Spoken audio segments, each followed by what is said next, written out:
This podcast is brought to you by Audible. Get a free audiobook download and 30-day free trial at audibletrial.com/Bogosity. There's over 180,000 titles to choose from for your iPhone, Android, Kindle, or MP3 player. That's audibletrial.com/Bogosity.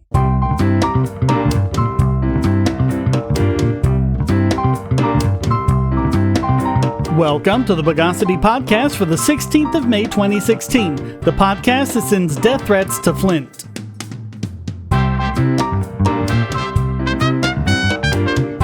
This is your host, Shane Killian. Let's embarrass the news of the bogus. On occasion, we've covered the continuing drama of the Pirate Bay, the notorious site that allows people to download stuff, the fiends.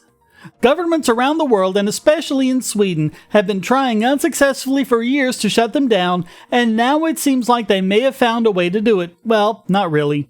Force the .se registrar to take away their domain names, thepiratebay.se and piratebay.se.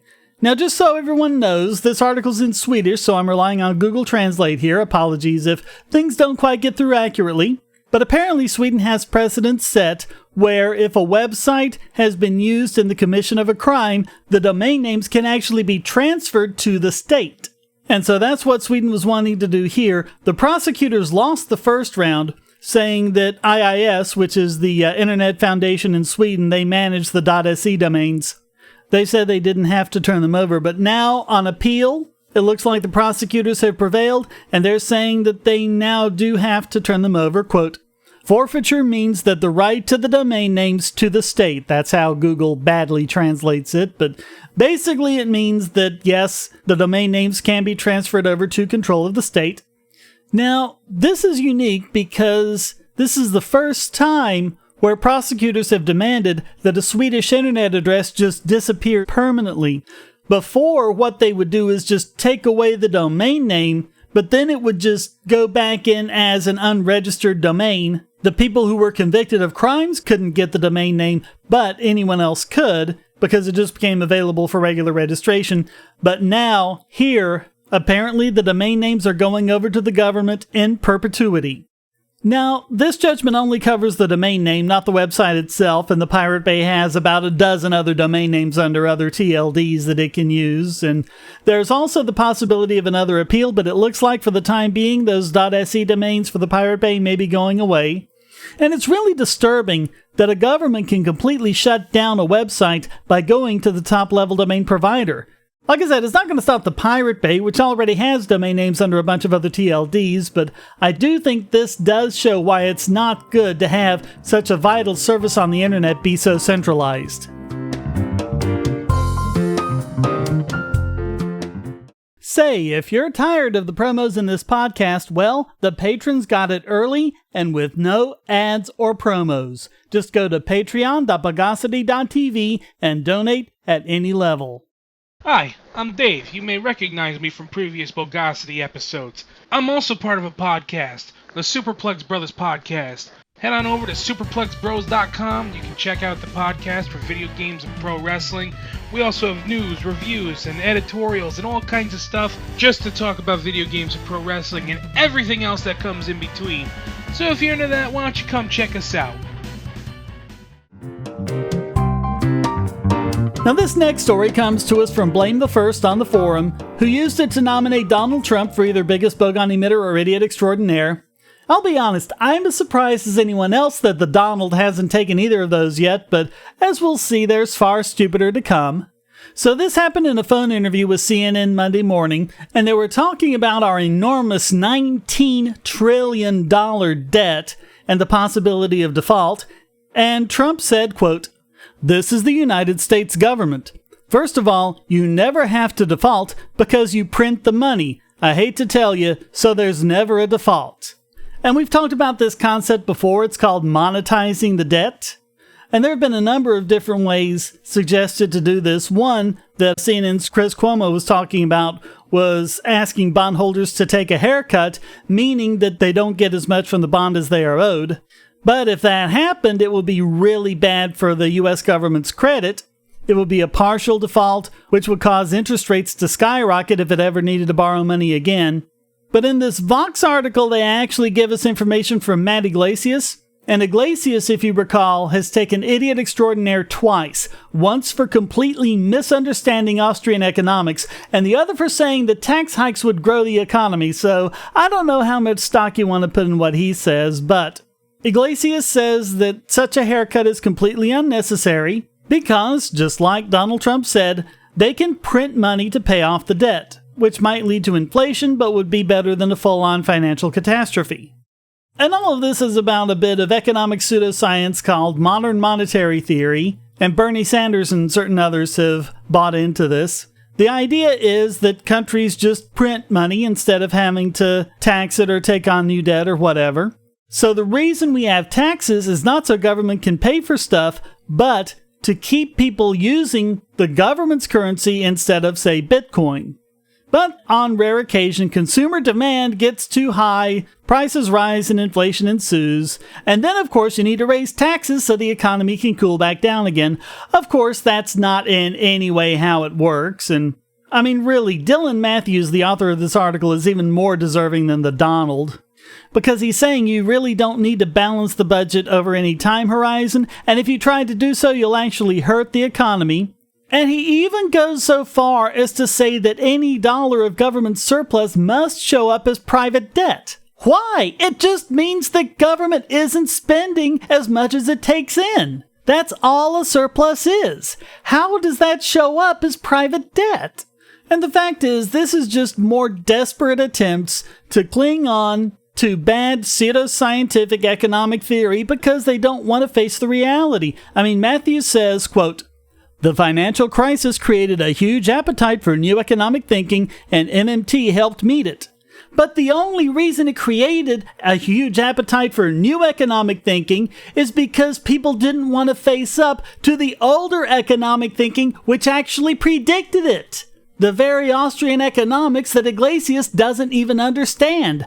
They were the ones who predicted that it would happen. They said how it would happen, and everything just fell into place exactly like they said. But now, of course, they don't want to do the things they actually need to do to recover. Now, we've talked about Krugman before, going on about so-called austerity, where government actually has to cut back on things instead of real austerity, where the people have to cut back. I guess they're the same thing in Krugman's mind, but countries that have done it, like Estonia, we've covered this before, they actually did very well under austerity. So really, Trump is being no worse than Paul Krugman or Elizabeth Warren or people like that. And as we'll see from the remainder of the stories, he just doesn't stand out at all against a world of stupid. He's going to have to try harder. Hackers, terrorists, the NSA. But I repeat myself. Your online security is under attack, and the weakest point is your password. That's why you need LastPass. LastPass plugs into your browser and allows you to randomly generate strong, unique passwords anywhere on the web, all protected by one master password. LastPass sets up in minutes and gives you secure automatic logins throughout the web, synchronizing across all your browsers and all your computers, at home, at work, or on the road. It even securely stores sensitive form data, including credit card numbers, backup sensitive documents, membership info, Wi-Fi logins, and more. And with LastPass Premium, you can get these benefits on other applications and even mobile devices, and also get priority customer support. Sign up at password.bogosity.tv for a free month of LastPass Premium. Log in securely everywhere using the last password you'll ever have to remember. Go to password.bogosity.tv and get LastPass now.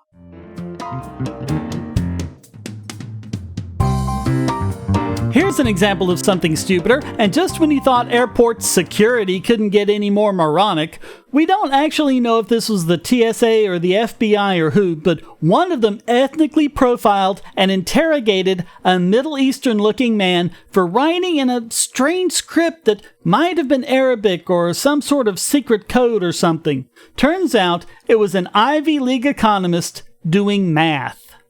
And the story is beautifully told by the Washington Post's Catherine Rampel. Quote, "A 40-year-old man with dark curly hair, olive skin, and an exotic foreign accent boarded a plane. It was a regional jet making a short, uneventful hop from Philadelphia to nearby Syracuse. Or so dozens of unsuspecting passengers thought. The curly-haired man tried to keep to himself, intently if inscrutably scribbling on a notepad he'd brought aboard. His seatmate, a blonde-haired 30-something woman sporting flip-flops and a red tote bag, looked him over. He was wearing navy diesel jeans and a red Lacoste sweater, a look he would later describe as simple elegance. But something about him didn't seem right to her. So she tries to engage him in small talk, and he just gave her very curt responses because he was concentrating on what he was doing. In fact, quote, he appeared laser-focused, perhaps too laser-focused, on the task at hand, those strange scribblings. Shortly after boarding had finished, she flagged down a flight attendant and handed that crew member a note. The passengers waited and waited and waited. After they'd sat on the tarmac for about half an hour, the flight attendant approached the female passenger again and asked if she now felt okay to fly or if she was too sick. "I'm okay to fly," the woman responded. She must not have sounded convincing, though. American Airlines Flight 3950 remained grounded. Then, for unknown reasons, the plane turned around and headed back to the gate. The woman was soon escorted off the plane. On the intercom, a crew member announced that there was paperwork to fill out, or fuel to refill, or some other flimsy excuse. The curly-haired passenger could not later recall exactly what it was. The wait continued. Finally, the pilot came by and approached the real culprit behind the delay, that darkly complected foreign man. He was now escorted off the plane too, and taken to meet some sort of agent, though he wasn't entirely sure of the agent's affiliation, he would later say. Well, turns out, quote, the woman wasn't really sick at all. Instead, this quick-thinking traveler had seen something, and so she had said something. That something she'd seen had been her seatmate's cryptic notes, scrawled in a script she didn't recognize. Maybe it was code, or some foreign lettering. Possibly the details of a plot to destroy the dozens of innocent lives aboard American Airlines Flight 3950. She may have felt it her duty to alert the authorities just to be safe. The curly-haired man was, the agent informed him politely, suspected of terrorism. The curly-haired man laughed. He laughed because those scribbles weren't Arabic or some other terrorist code. They were math. Yes, math. A differential equation, to be exact. Well, as we've talked before, we know our government hates math because it tells them they can't do things like put a backdoor in encryption without breaking it for everyone. No, he must be a dangerous guy. He's obviously associated with that notorious terrorist group Al-Jabra. But it gets worse, quote, had the crew or security members perhaps quickly Googled this good-natured, bespectacled passenger before waylaying everyone for several hours, they might have learned that he, Guido Menzio, is a young but decorated Ivy League economist, and that he's best known for his relatively technical work on search theory, which helped earn him a tenured associate professorship at the University of Pennsylvania, as well as stints at Princeton and Stanford's Hoover Institution. They might have even discovered last year that he was awarded the prestigious Carlo Alberto Medal given to the best Italian economist under 40. That's right, he's Italian, not Middle Eastern or whatever heritage usually gets ethnically profiled on flights these days. Menzio showed the authorities his calculation and was allowed to return to his seat. He said the pilot seemed embarrassed. Soon after, the flight finally took off, more than 2 hours after its scheduled departure, for what would be just a 41-minute trip. The woman never reboarded the flight. And no one seems to know who she was. They didn't release her name, and so Rampel wasn't able to contact her for comment. But a spokesman for American Airlines, Casey Norton, said that when there are conflicts between passengers, quote, we try to work with them peacefully to resolve it. And that could mean things like changing their seat or switching someone to a different flight. When he was asked how often customers raise suspicions about fellow passengers that turn out to be unfounded, he said it happens, quote, from time to time, but didn't say anything about how often it happened. Now, Menzio does say that he was, quote, treated respectfully throughout, but he did say that this was, quote, a security protocol that is too rigid, in the sense that once the whistle is blown, everything stops without checks, and relies on the input of people who may be completely clueless. And this is really the big problem with that see something, say something policy our government urges. As Bruce Schneier has pointed out, if you rely on amateurs for security, don't be surprised if you get amateur security. If you're on the Wi-Fi in a coffee shop or hotel, anyone on that network can get your traffic. Do you really trust all of those strangers? For that matter, do you really trust your ISP? A VPN can protect you from prying eyes, disguise your location, and even foil government censors. It's essential in this day and age, so go to vpn.bogosity.tv and you'll be taken to BoxPN. Starting at just $2.99 a month, you can get unlimited high-speed connections to VPN servers all over the world, and they don't log connections, so your privacy is assured. Traveling abroad, just VPN home, and don't worry about what those other governments are doing. Back at home, stop your ISP from traffic shaping and messing with the quality internet access you're paying good money for. You can connect from multiple machines at once, including your smartphone or tablet, and it supports all the secure standards, including OpenVPN and SSTP. Bypass censors and surveillance with your own secure VPN connection. Go to vpn.bogosity.tv. And now it's time to see what stupid really is as we cover this week's biggest Bogon emitter. And we've covered copyright Bogosity before lots of times, and it really does seem like the greatest threat to our liberty isn't the war on drugs or the war on terror or anything like that. It's copyright. And this week, it goes to Paramount for suing the makers of a Star Trek fan film, claiming that they have a copyright on, get this, the Klingon language. So the defendants, the makers of the film, Axanar Productions, responded to Paramount's amended complaint, quote, "The Klingon language itself is an idea or a system, and is not copyrightable. As the Supreme Court held in the context of a system of bookkeeping, although copyright protects the author's expression of the system, it does not prevent others from using the system. The mere allegation that defendants used the Klingon language without any allegation that defendants copied plaintiffs' particular expression of that language is therefore insufficient to state a claim for copyright infringement as to any protected element." And they also challenged Paramount's claims to ownership of other things like gold shirts or triangular medals on uniforms.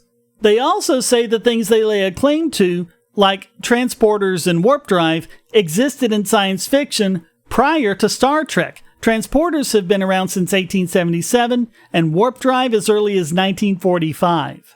The film, by the way, is produced by Alec Peters and raised more than $1 million on Kickstarter and Indiegogo. So they really wanted to make a professional production out of all of this. So Paramount apparently sees them as some kind of threat, because they're claiming that all of these things are legitimately covered by copyright. Their argument is that even if those things individually can't be covered by copyright, the fact that they're using all of these together in the collection creates a world that's covered by copyright, and that makes this fan film a derivative work which they claim infringes. But then they go on to assert that they actually do have a copyright on those individual elements.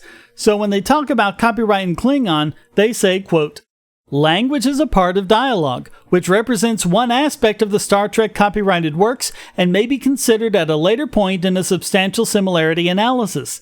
Defendants argue that the Klingon language is not copyrightable because it is a useful system.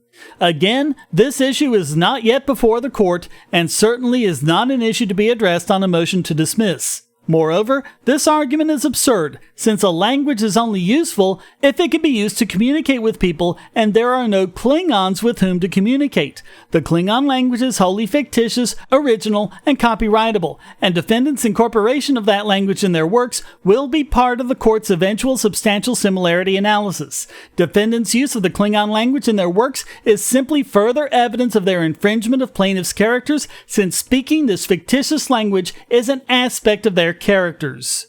Now, hopefully you don't need me to tell you why that's bogus, but apparently the court needs the Language Creation Society and their representative Mark Randazza, who filed an amicus curiae brief, which even included several words in Klingon to make the point. They then gave references to what those words actually meant, driving home the fact that this is meaning that can be communicated. They then go on to point out how stupid this is as a concept. Quote, "To claim copyright in a language is to claim ownership over all possible thoughts and artistic expression that might employ that language. If not ownership, such a claim at least provides some support for the idea that the copyright owner could, at some point, simply pull the plug on any future development in the language. It is a breathtakingly vast legal assertion that encompasses particular expression that the claimed copyright owner, by definition, cannot even conceive of.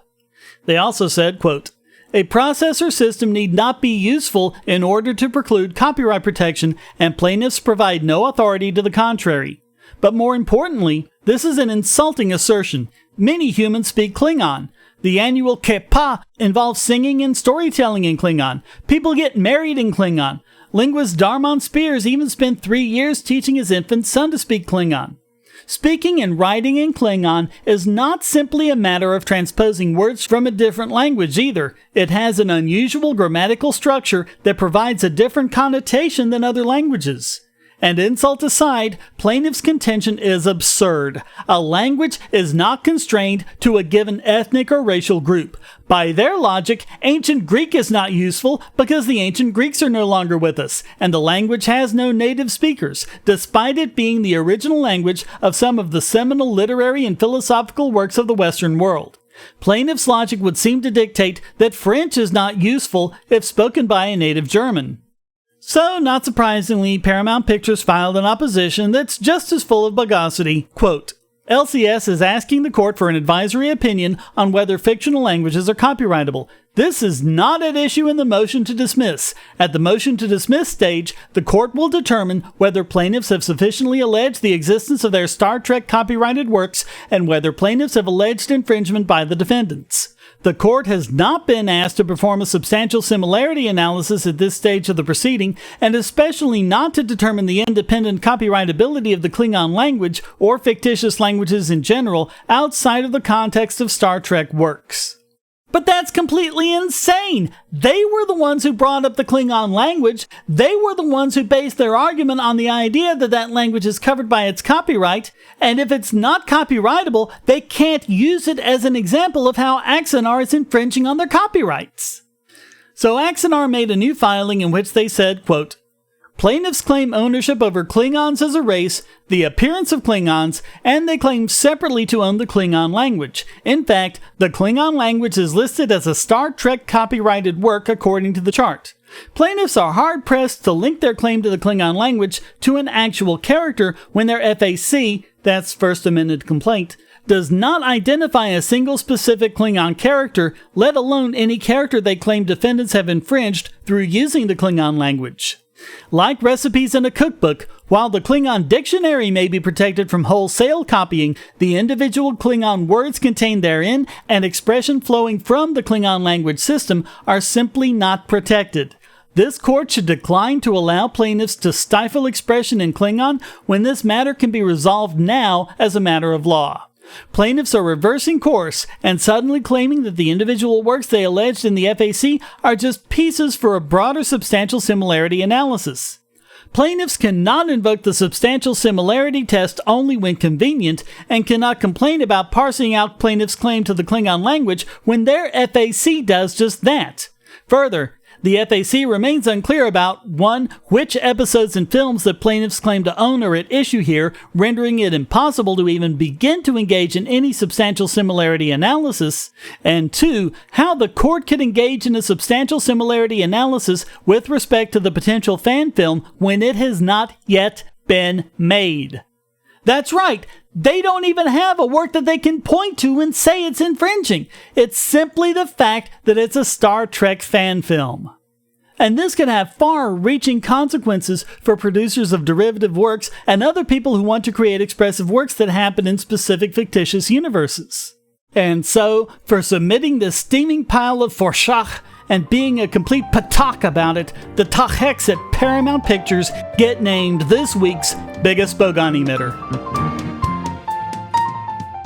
Now you can make Amazon purchases with Bitcoin by going to purse.bogosity.tv. That's P-U-R-S-E. Moreover, most purchases can be made at a discount. Save an average of 20% just by buying from Purse, or get even greater discounts by linking your Amazon wish list. Go to purse.bogosity.tv. Bogosity.tv is a participant in the Amazon Services LLC Associates Program, an affiliate advertising program designed to provide a means for sites to earn advertising fees by advertising and linking to Amazon.com. Just clear your cookies and go to amazon.bogosity.tv, or check the right-hand side of the podcast page for Amazon's best deals, including the deal of the day and limited-time lightning deals on all sorts of great products. So next time you buy online, go to amazon.bogosity.tv.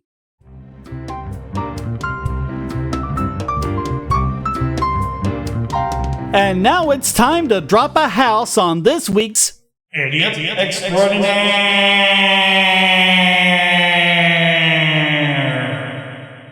And this week, as if everything else we covered this week wasn't stupid enough, Colorado State University-Pueblo has suspended a male student, Grant Neal, for years. So it's not actually a suspension, it's an expulsion. They did this when they found him guilty of sexually assaulting a female trainer identified only as Jane Doe, even though the trainer herself insists that no such assault ever took place. Robbie Sove of Reason.com covered the story. Quote, "The trainer never accused him of wrongdoing and said repeatedly that their relationship was consensual. She even stated unambiguously, 'I'm fine and I wasn't raped.'" That's according to the athlete's lawsuit against CSUP, which persuasively argues that the university not only deprived him of fundamental due process rights, but also denied sexual agency to an adult woman. Neal has named the Education Department's Office for Civil Rights as a co-defendant. OCR's Title IX guidance to universities, quote, inside the quote, encourages male gender bias and violation of due process rights during sexual misconduct investigations. Okay, so what happened was, last fall, Neal was a sophomore at CSUP, he became good friends with Doe, and they engaged in romance. Now, sexual relationships between athletes and trainers aren't prohibited, but they are frowned upon, so at first they decided to remain friends, they went to the movies together, then they kissed and engaged in consensual sex, and did so the following evening. And Sove points out, quote, "These were not drunken hookups, these were mutually agreed upon encounters, according to the details in the lawsuits." At one point, Neal expressed concerns about giving Doe a hickey because the other trainers might notice it. Doe encouraged him to do so anyway and promised to wear a hoodie the next day. These and other anecdotes demonstrate Doe's full complicity in the sexual activity that took place, though her statements are even more definitive. The hickey was indeed noticed by another trainer, described as the complainant in the lawsuit. When confronted, Doe confessed to the complainant that she and Dean had engaged in sex. According to the lawsuit, the complainant presumed this sex was not consensual and reported it to the director of the athletic training program. Now, what is it that goes completely wrong in someone's mind where they hear, "we had sex," and they think, "rape! She was raped!" And generally, sexual assault is considered to be when it happens the other way around. The faculty member is said to be sexually harassing the student since the faculty member is in a position of power. So when Doe found out about all of this, she texted Neal, quote, "One of the other athletic training students screwed me over. She went behind my back and told my AT advisor stuff that wasn't true. I'm trying so hard to fix it all." So Neal and Doe met in person to discuss the situation, and Neal recorded the entire conversation. That recording establishes that the sex was completely consensual. While that was going on, Doe got a phone call from a coordinator of the athletic training program and said, quote, "I'm fine and wasn't raped." She then called her mother and told her the same thing. So as Sove reports, quote, "Both Doe and her mother pressed the administrators of the athletic training program, a husband and wife team, to drop the matter, but it was too late. They had already informed the Title IX office without even discussing it with them, without even going to Doe and asking her what happened." So here we have Title IX being used by a university to investigate a student for sexual misconduct, even when that supposed victim says under no uncertain terms that he was completely innocent, she was not raped, she was not assaulted, and she does not want the issue investigated. But this is what it's like with third-wave campus feminism. Women have no agency as individuals. You have to feel and react how the collective tells you to. It's the collective that determines you were raped, even if you yourself insist that you were not. Once again, they're determined to completely undo all of the progress that real feminism has made. By the way, they've had consensual sex again since all of this happened because they like each other. They're interested in each other sexually. They want a romantic relationship. And this is with the university going through all of these efforts to keep them apart. Doe said to another administrator, quote, "Our stories are the same, and he's a good guy. He's not a rapist. He's not a criminal. It's not even worth any of this hoopla." But she continues to have contact with her own alleged rapist even after the university told her that she couldn't, texting him things like, quote, "I miss you and care about you so much, Grant. Everything will work out, I promise." And, quote, "I hope you know I still care about you so much. I'm trying so hard to fix this. You don't deserve any of this. I just want to talk to you again. I'm so sorry. I hope that you're okay. I'm so worried. I'm so sorry. I'm so upset they did this." Now, Sova's covered other instances where there have been sexual misconduct disputes, where dispute is kind of a strange word to use, given that on these occasions, the alleged victims agreed with their accused that the sex was fully consensual. Neil wasn't even told that the charges against him even existed. They presumed him to be guilty from the outset, and they denied him his right to cross-examine witnesses. He was suspended before the hearing could even take place.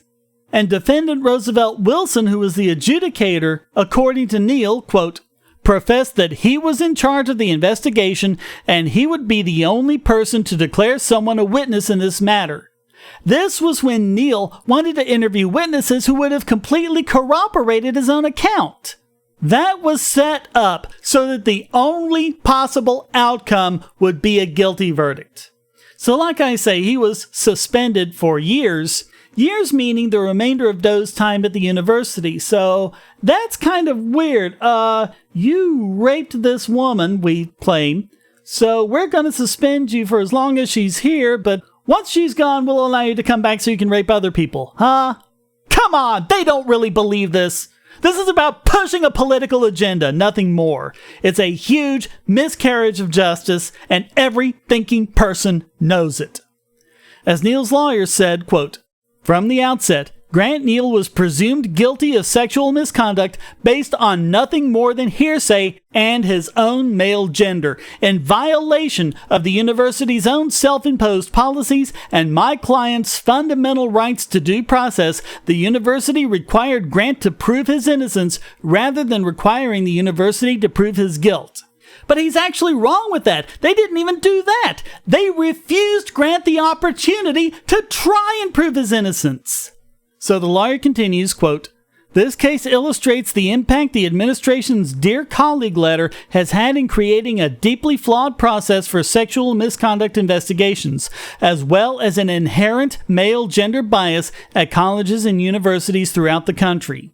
And Sove concludes, of course, that this is no isolated incident. Quote, "What happened at CSUP was nothing short of a scandal. A cabal of vicious, sex-negative administrators ruined a young man's life and told a young woman she has no sexual agency. This is the world according to Title IX." And something else. It's a complete debunking of the whole idea of rape culture. If we had a rape culture, then why is it that Neil's name would be made public to be dragged through the mud, something that he may never recover from, even though he did absolutely nothing wrong? Just the accusation can ruin your life. So all of that makes CSU-Pueblo this week's Idiot Extraordinaire.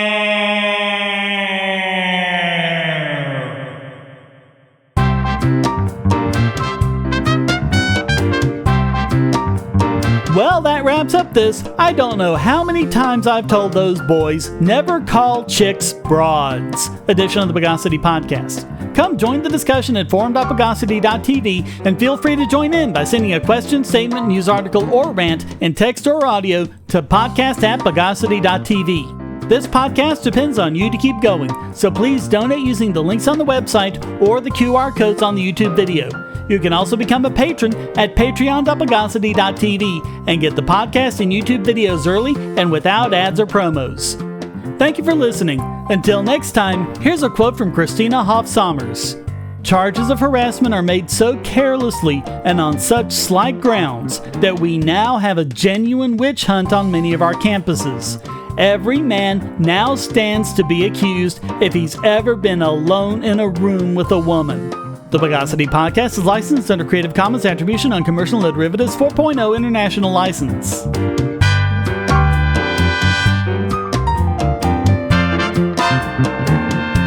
Bogosity.